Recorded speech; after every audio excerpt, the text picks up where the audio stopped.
বাংলাদেশে শনাক্ত করা ডায়াবেটিক্স রোগীর সংখ্যা ৭১ লাখ, আর শনাক্তের বাইরে হিসেব করলে অন্তত ১,৪২,০০,০০০। এসব তথ্য ইন্টারন্যাশনাল ডায়াবেটিক্স ফেডারেশনের। বিশেষজ্ঞদের মতে এই সংখ্যা দিন দিন বাড়ছে। ২০৪০ সাল নাগাদ এই সংখ্যা ২ কোটি ছাড়াবে। চিকিৎসকরা বলছেন, বাংলাদেশের মানুষের শর্করা জাতীয় খাবার ও লবণ বেশি খাওয়া এবং শরীরচর্চা না করার প্রবণতা ডায়াবেটিক্সের অন্যতম কারণ। আমরা প্রতিদিন ৫ গ্রামের কম খাবো, এটা হলো আমাদের জন্য মাপ। কিন্তু বাংলাদেশের যে আমাদের তথ্য আছে, সাধারণভাবে আমরা ৬ থেকে ১৮ গ্রাম খাই। তাহলে এখানে অনেকে কাঁচা লবণ, পাকা লবণ এগুলো ভাবার সুযোগ নেই। সবাইকে কমাতে হবে, কমিয়ে আনতে হবে। আনন্দের খবরে আমরা একটা সবুজ আপেল দিতে পারি, একটা উদাহরণ দেওয়ার জন্য বলছি। কখনোই মিষ্টি নয়। বিয়ে থেকে শুরু করে সকল অনুষ্ঠানে বিরিয়ানি, পোলাওয়ের পরিবর্তে আরও সুস্বাস্থ্যকর আমরা খাবারের মেনু সিলেক্ট করতে পারি।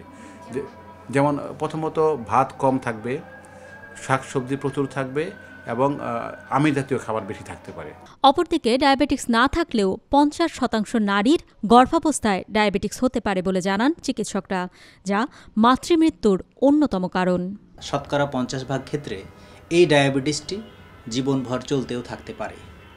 আর যে সমস্ত মা ডায়াবেটিস থেকে মুক্তি পেল প্রসব পরবর্তী সময়ে, তাদের কিন্তু ৩ থেকে ৫ বছর পরে আবার ডায়াবেটিস হওয়ার সম্ভাবনা থাকে।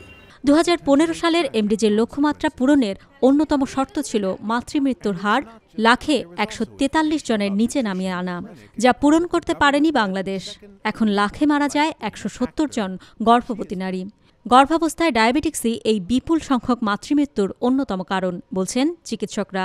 প্রতিরোধমূলক ব্যবস্থা হিসেবে দেরিতে গর্ভধারণ করা কিংবা অতিরিক্ত বয়সে কিংবা অধিক বয়সে গর্ভধারণকে নিরুৎসাহিত করা, এবং যাদের ওজন বেশি তারা ওজন কমিয়ে গর্ভধারণ করা, যাদের আগে থেকে ডায়াবেটিস আছে কিংবা বংশে ইতিহাস আছে তাদের গর্ভধারণের পূর্বেই রক্তের সুগার নিয়ন্ত্রণ করে তারপর গর্ভধারণ করা হচ্ছে প্রতিরোধমূলক ব্যবস্থা হিসেবে নেওয়া যেতে পারে।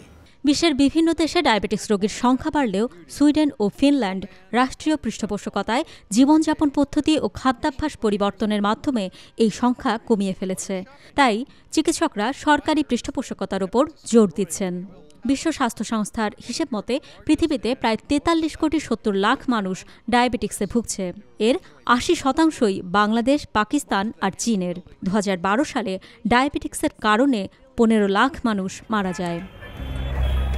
অন্তরা বিশ্বাস, নিউজ 24, ঢাকা।